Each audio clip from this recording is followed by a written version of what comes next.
Now, KiCad's library is fairly complete, but it doesn't have everything. In this video, I'm going to show you how to create your own components using the library editor. And in the next video, we'll talk about making footprints for a circuit board.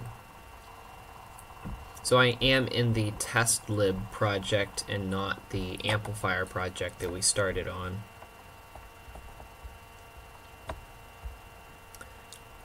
We'll go ahead and open the component library editor. And I have to admit that the buttons and the interface on this, and as far as saving goes, is a little bit cumbersome to think about and reason about. So, but the first step is fairly straightforward, and that is you just create a new component. Now I'm going to be making the schematic for, or make a component entry for a circuit board that I use often, the ESP8266. And there's a few different versions of this board, but this is the original and also the simplest. So it's just got 8 pins, and even though I do have handy the physical dimensions, I won't need those until I make the footprint. Of course, the schematic will just, we care about the pins. And I'm going to call this ESP8266-01 because, like I said, there was a few different revisions of the board. So you just want to be as specific as you can with this component name.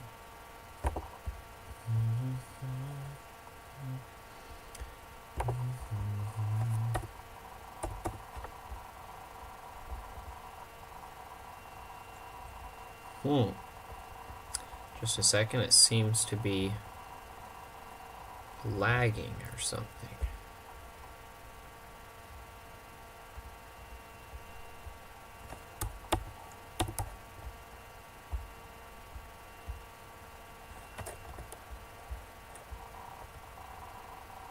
Huh.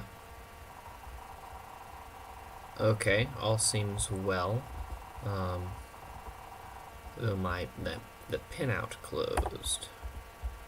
That's right, I can get back to the pinout up here.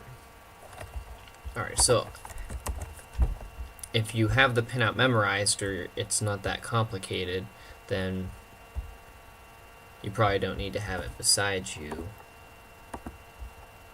But in my case, I'm going to have the pinout available just on the side, okay?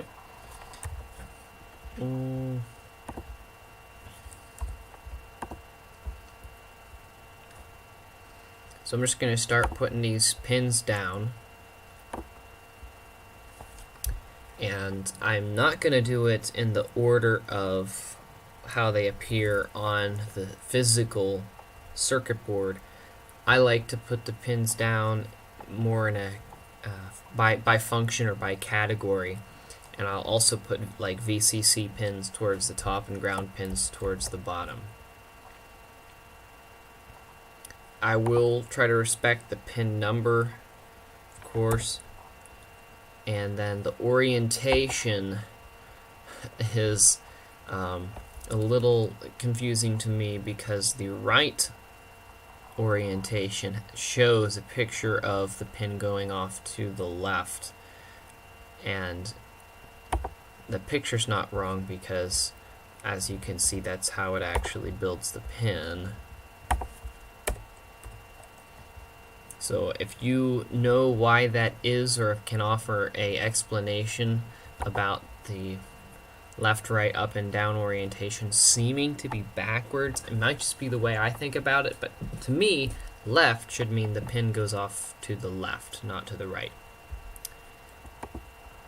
We also have this electrical type, which KiCad uses during its design rule check, and it will tell you if you did something not possible or or likely to fail, like connecting one input to another input or something.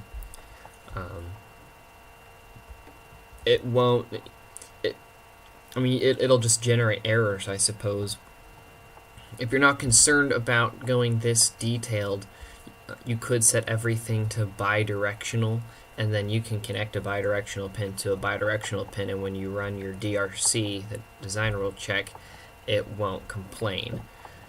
If you want to be diligent about this, you have to have an idea about how KiCad thinks, or KiCad, sorry. I have to fight because the first time that I heard about KiCad, I read it as KiCad because it wasn't like obvious to me what it is, and then I start hearing people saying KiCad. So I'll try to call it KiCad, but you might hear a KiCad here and there. So input and output, like digital input or digital output. A good example would be on a logic gate, like an OR gate or an AND gate. You'd have an OR gate has 2 inputs and 1 output. And then bidirectional is a combination of input and output. Tri-state means that the pin could be driven high by your chip, driven low, or put into a high impedance mode, which for the most part disconnects it from the chip. A lot of microcontrollers have a tri-state electronics in their GPIO, in their GPIOs. And then passive will be, I don't know, if you're building an inductor or a transformer, and so all it is just a bunch of wire, or I don't know, a custom resistor or something. It's passive because it's not really an input or an output. It doesn't, polarity doesn't matter. Unspecified is self-explanatory. Power input, use this for ground and VCC, so I'm gonna choose that, but I'm gonna keep going. And then power output, I think that you see these less often. I can imagine it being on a voltage regulator, or maybe a battery charger circuit, maybe a motor controller. I could see the output of a motor controller being that. An open collector, it has a picture of a little transistor there. What that's saying is that the chip can drive that pin low or leave it floating. And then open emitter means that it can drive a pin high or leave it floating. And of course you've got not connected. Once again, you can choose to not worry about these and ignore all of the design rule errors that say anything about you shouldn't connect this to that. Or you could set it to bidirectional and forget about it. But if you want to be diligent and potentially catch a few errors, you can do your best to choose the right electrical type, and I'll try to do it just for tutorial's sake. Power input for VCC. Phew, that's a lot of options just for our first pin. The next ones should be a lot faster. The second one I'm going to do is, we'll do reset. I'll spell it out. That's pin 6. And I'm going to just make all of the GPIOs and reset, or that CHPD pin. I'm just going to go tri-state because that's the closest to what I think it is. Alright.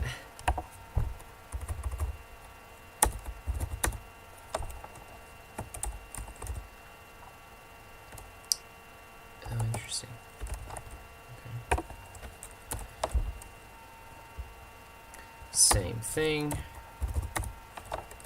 And then ground. So that's pin 1.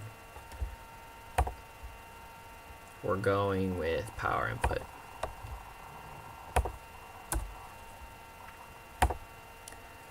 Go to the other side. I'm going to start with RxD as a tri-state.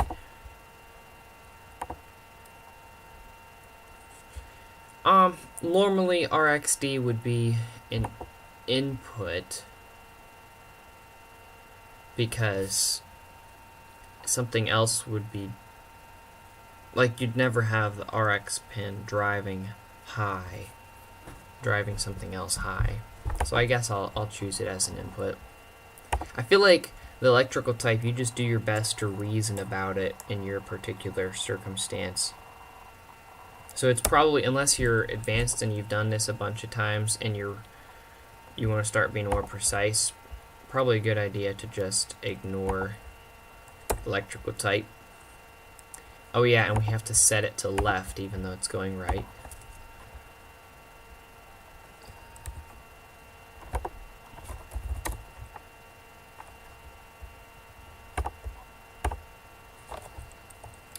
We'll do our TX now, and TX is transmit, so that's usually output, and I forgot pin number 8, and then our GPIOs, which will be tri-state. Pin number, let's see, 3.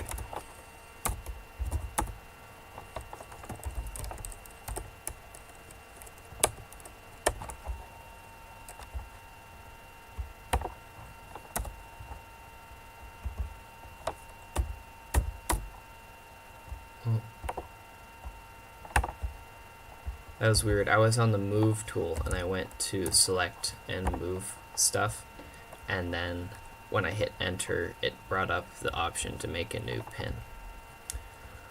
Okay.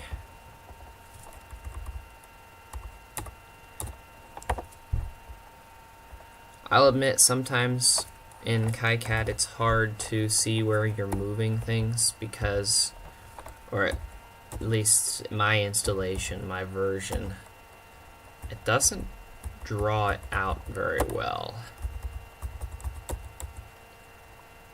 I can barely even read that.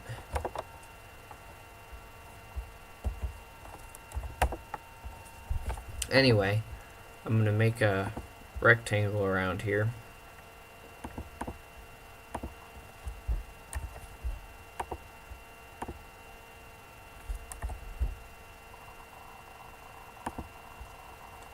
That should be good enough.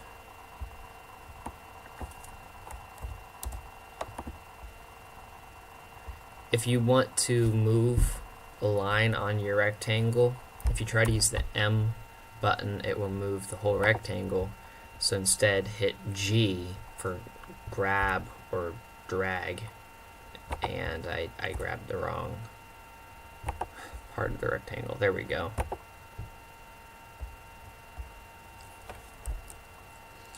This is looking pretty good to me, and I'm ready to save it.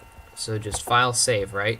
Well, you can see that the save current library is grayed out. I could do save current library as, but this is what I was talking about with the saving not being immediately obvious what you're supposed to do. So in this case, I'm going to save the current component, the ESP826601, to a new library. And it is actually important what you call this file, because that ends up being the library name when you place it in a schematic and you browse through them. Alright, so in my test lib project, in my main project folder, maybe I can bring it up here, I created a library folder. It's empty. In fact, let me just show you that it's empty by deleting it. I need to spell it right though. Library. Oh, that was right. Okay. And it's empty now, but we're going to go inside there. And you got some options. You could name it after the part. In that case, it would be a library with one component. And it would be, I mean, you'd know looking at it what would be in there, but we also know that the way KiCad works, you can store lots of components in a single library. And let me show you.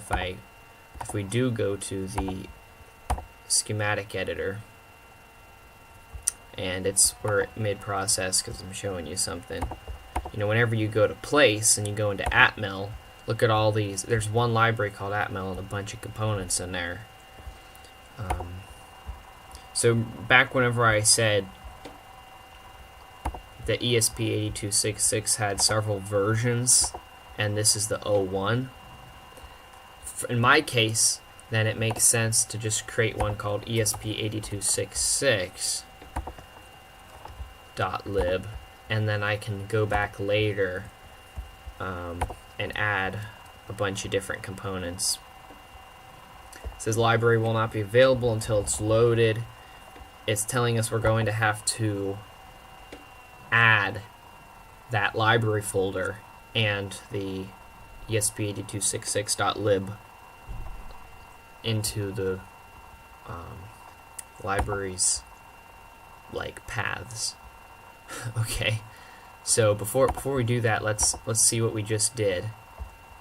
We went into the library folder, and there's that .lib. But even though KiCad just created that file, it's like it doesn't really know, it can't load it. It doesn't know it's there, strangely enough. And so what you'll need to do is add it to your user-defined search path, which, well, I already have it in there, but let me put it back to where it was. And it doesn't matter which one you do first, so might as well just start up here. Now, I would advise you to hit the Insert button instead of Add. Now, what is the difference between Insert and Add?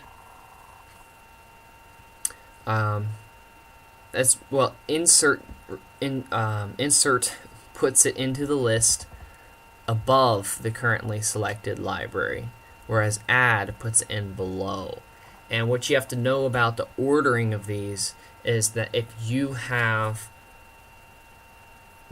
the same part in two different libraries, say that there's a switch in device and there's also a switch in switches, it's going to use the one that is like chronologically first and not even look at the second one. So that could give you a headache later on if you are always adding your custom parts to the end of the list, say like this. So there it is, but in case this part ever gets added to the standard library and it's just slightly different than yours, yeah, you're just gonna get overridden. So in order to avoid that, just click on the first library, hit Insert, and bam, there it is up at the top. User-defined search paths, I only have one, so I'm just going to hit Add. And this is grayed out, but that's okay because I am selecting a folder here, and it's the lib folder. Let me go back so you can see. I'm in the project folder, go into the library folder, and just tell it to use that. Use a relative path, sure. I'm not an expert on this, but I think that the reason you would use a relative path is to sort of decouple the project from your computer in the case of collaboration. If you wanted to use this with a version control software like Git, you can still have your libraries referenced without having your home directory name baked into the project. So it'll just say library, which is the name of that folder. Alright, so now that KiCad knows about the library that it just sort of created, we had to first hit update current component in current library. What is the current library?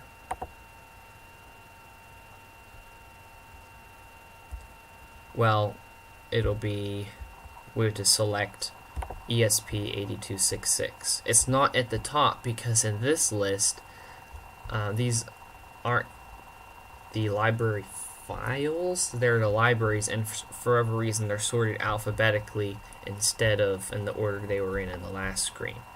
So, I mean, it's slightly confusing, but it should be in there. So now we can update current component in current library, and already exist. It might have already existed from, me just going through this before. And something happened you may not have noticed, but this icon, which was grayed out, the save current library to disk, went from grayed out to clickable. And it's like, yes, finally the save button is enabled. You click it, it asks you twice or maybe once if you want to modify it, and then it gets grayed out again. Alright, so that's why I said it's a little confusing about saving, because the save button stays grayed out for most of the time. But from now on, whenever you make a change, you don't have to go through all that red tape of all this paths and files and selecting things, and you don't even have to hit the update current component. Now you should just be able to save it. Okay, so I'm going to close this. Everything is saved. I see there's a few backup files, except I don't know which one's the backup file. Probably this one, because that's a really small file, judging by the byte size. Someone in the comments maybe share some insight on BAC and BCK. I don't know. And we'll open up the Schematic Editor.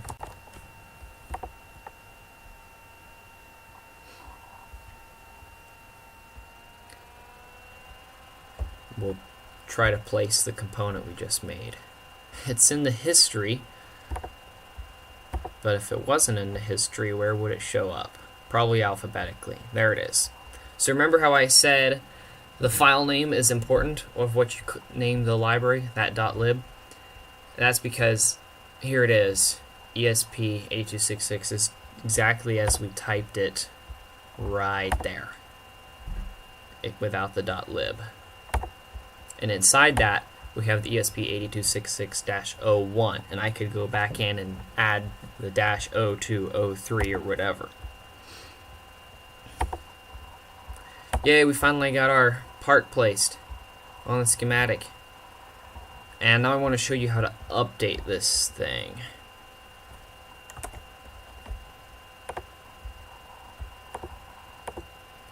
So you want to go back in and make a change. Like, oh, how perfect. I have a typo.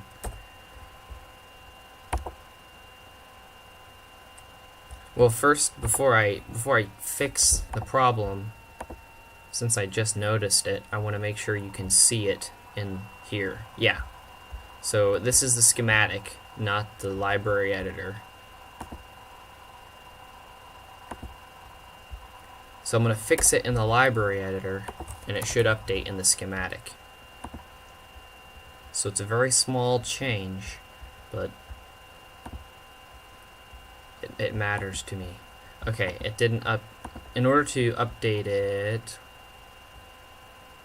now I'm getting confused. They both look the same. Okay, so here we go. Back. This is the library editor. I just changed it, and now the save button is clickable again. As include last component change, yes, of course. And modify the library, yes. Now it's saved.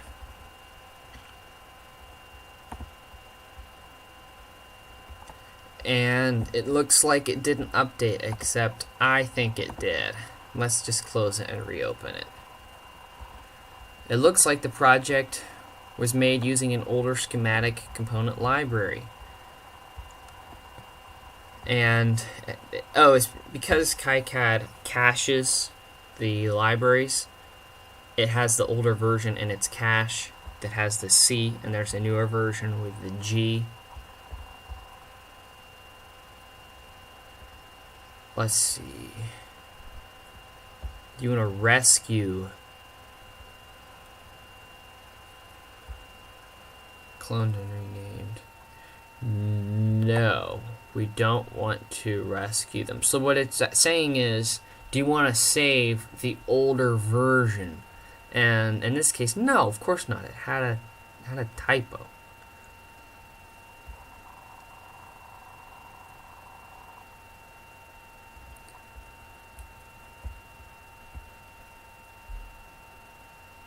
Symbols to update. Well, if we no symbols were rescued. Okay, that's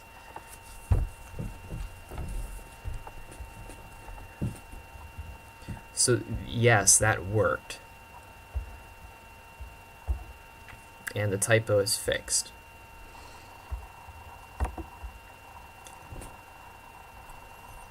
So that was a lot of clicking around and updating and saving and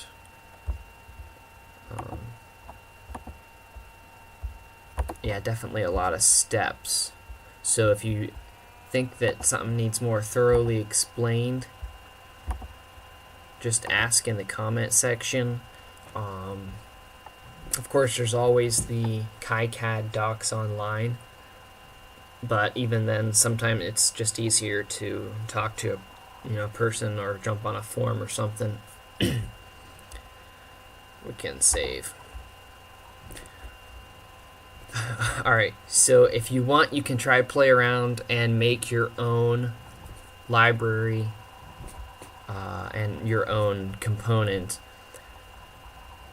And I would definitely recommend getting to the point where you can do it on your own without having to go watch a video or look up an article of which button, which the order of all of the buttons to click and stuff like that.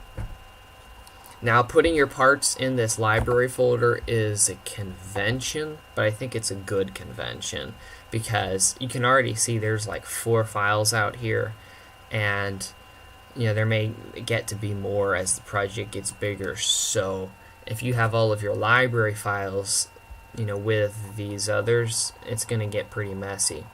So separate and organize. Anyway, I will see you in the next video for making the PCB and the footprint, and that of course involves physical dimensions, and it's a whole adventure of its own. So thank you for watching. If you got questions, ask them in the comments. I'll see you next time.